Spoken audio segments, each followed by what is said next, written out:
The Trump administration broadcast this meeting thinking it projected strength and unity. Instead, it revealed a system where officials function as yes men rather than public servants, more concerned with kissing up to their boss than actually serving the American people.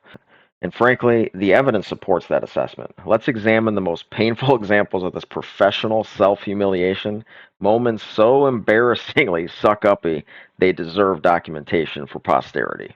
All right, so let's begin. The team is nothing short of incredible.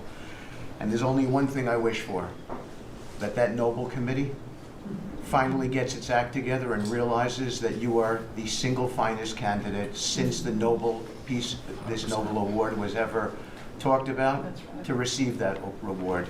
Beyond your success is game-changing out in the world today. And I hope everybody one day wakes up and realizes that. This man compared Trump to every Nobel Peace Prize winner in history and found them all lacking. The secondhand embarrassment is overwhelming. Moving on to the next sycophant. I do believe we're in a revolution. 1776 was the first one, 1863 or so with Abraham Lincoln was the second. This is the third, with Donald Trump leading the way. And we are saving America.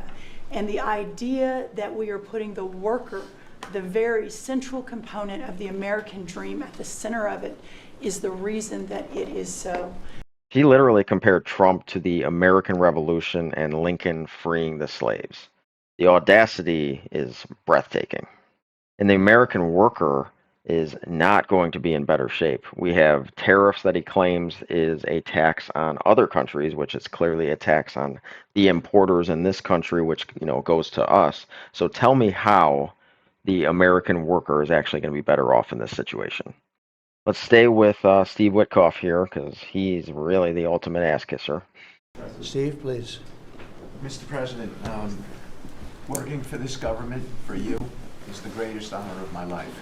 I tell it to everybody, and I really do feel that way, and I thank you, because it's a privilege to go out there and represent you in your humanitarian effort, in your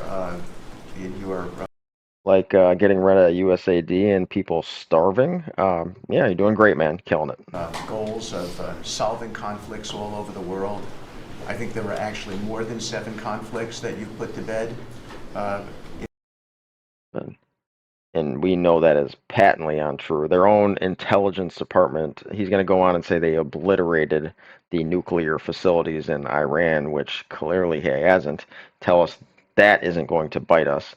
In Gaza, you got Netanyahu actively starving people, and we're dropping food out of freaking helicopters instead of just setting it up the way that it's supposed to work. It's ridiculous. Humanitarian? No. Wrong.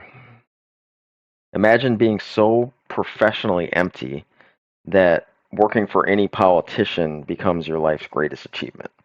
And of course, Trump doesn't miss the opportunity to tell everybody else that they're doing so great because, he's the one who hired them, so why wouldn't they be doing great?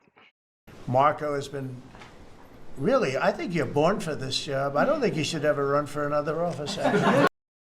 I agree there, but why, Trump? I don't think you should, really. You're so good at this. He is so good. And everybody likes him, everybody likes him. But everybody, much more importantly than I think you would say, is respect. They respect Marco. The only reason he can say that with a little bit of accuracy is because Marco was doing 3 jobs and the only one in this cabinet that has any idea what he's doing. But of course, they're going to kneecap him, give him 3 jobs. I can't believe this guy is even willing to sit there and work with Trump at this point. Somebody who's actually achieved something is going to listen to a moron who doesn't have any idea what he's doing tell other people how great they're doing. So just the delusional nonsense is outrageous.